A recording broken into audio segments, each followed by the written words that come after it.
বাংলাদেশের বান্দরবান জেলায় পুলিশের সঙ্গে পুলিশের মারামারি এবং বাংলাদেশের বিভিন্ন জায়গায় পুলিশ সদস্যদের আহত নিহত নিয়ে মুখ খুলেছে বাংলাদেশের পুলিশ সদস্যরা। প্রিয় দর্শক, চলুন দেখে আসি।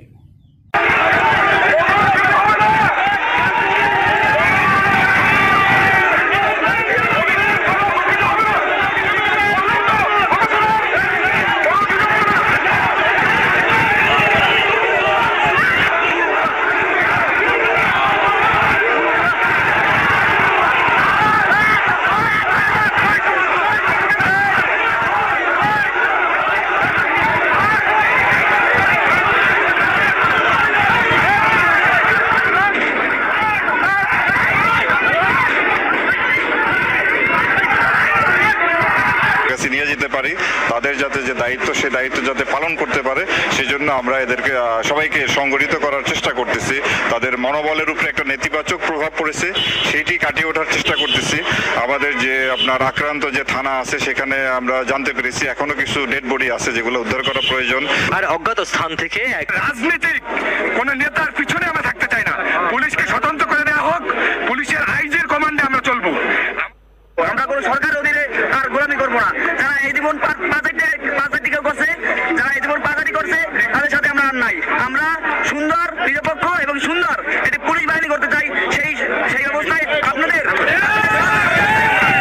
সবাই আমরা মর্মাহত। আমরা যারা পুলিশ বাহিনীতে যারা কর্মরত আছি, পুলিশ সদস্য, আমরা চাই নাই এরকম কাউকে আমরা মারতেও আসি নাই, আমরা মরতেও আসি নাই। আমরা আসছিলাম আমাদের পরিবারের স্বার্থে, আমাদের নিজেদের স্বার্থে। আমরা যে কাজটা এখন আমাদের হয়েছে, আমরা প্রত্যেকেই মানসিকভাবে বিধ্বস্ত, বিপর্যস্ত।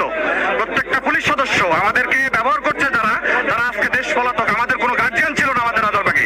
যাই হোক, এখন পর্যন্ত নাই কেউ। একজন আসছে, আমাদের দাবি দেওয়া আছে কিছু, আমরা কথা বলবো, আমরা সবার সাথে কথা বলবো। কথা বলার পর আমরা বসবো। আমাদের যে জিনিসগুলো আমরা এতদিন থেকে আমাদের মুখের যে তালা লাগা ছিল, এই জিনিসটা আমরা এখন ভাঙছি। আমাদের মুখের কথাগুলো এখন আমরা প্রকাশ করব যে আমরা আসলে কিভাবে নির্যাতিত হয়েছি এই নিম্ন পদস্থ কর্মচারীরা। এই জিনিসটা আমাদের প্রত্যেকের কথা, এটা আমার কথা না। আমরা যারা আছি, রাজারবাগে যারা অবস্থান করতেছি এখন পর্যন্ত, প্রত্যেকে, শুধু বাংলাদেশে যারা সকল পুলিশের কথা আমি বলতেছি, বাংলাদেশের সকল পুলিশ যারা আছে তাদের কথা আমি বলতেছি। আমার মনের কথা আমি মনে করি, প্রত্যেকটা পুলিশ সদস্যের বর্তমান মনের কথা। আমাদেরকে বিপদগ্রস্ত করে পুরো বাংলাদেশের কাছে আমাদেরকে ধ্বংস করে যারা পলাতক হয়েছে তাদেরকে যাতে কোনোভাবেই দেশ ছাড়া না করা হয়। আমাদেরকে যেভাবে ইউজ করা হয়েছে এখন তো তার শিকার আপনারা দিয়ে দিচ্ছেন। কালকে প্রত্যেকটা থানায়, কালকে যে গণহত্যা চালানো হয়েছে 25 মার্চের থেকে বাড়ানো হয়েছে।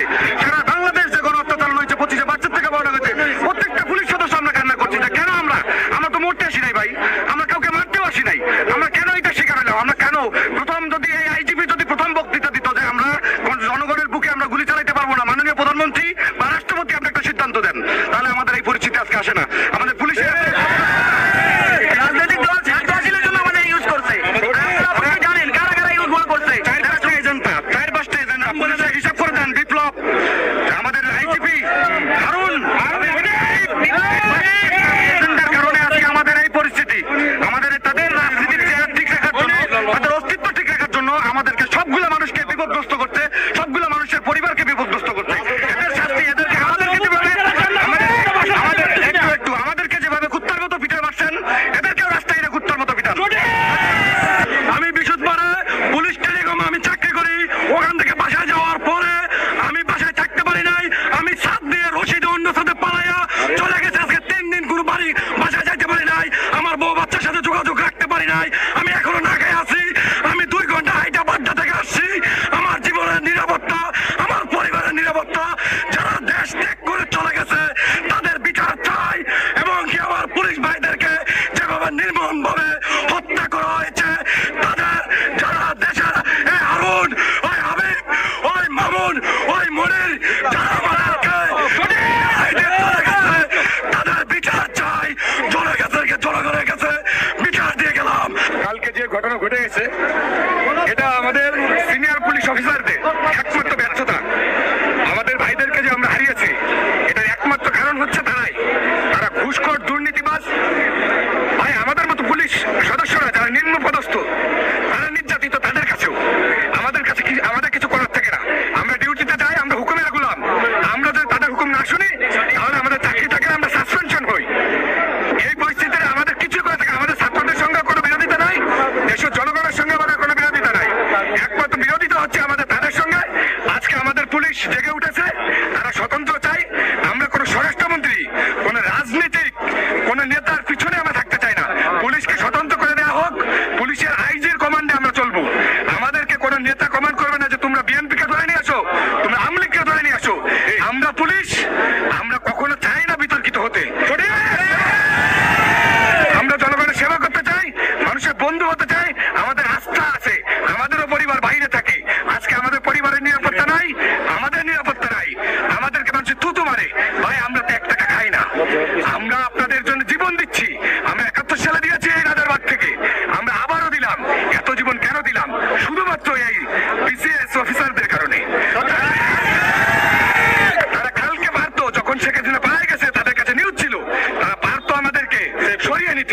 তারা শুধুমাত্র এলএসএ একবার যদি বলতে পেরেছে তোমরা সরে যাও, আমরা সরে যেতে পারতাম, আমাদের এত পুলিশ নিহত হতো না।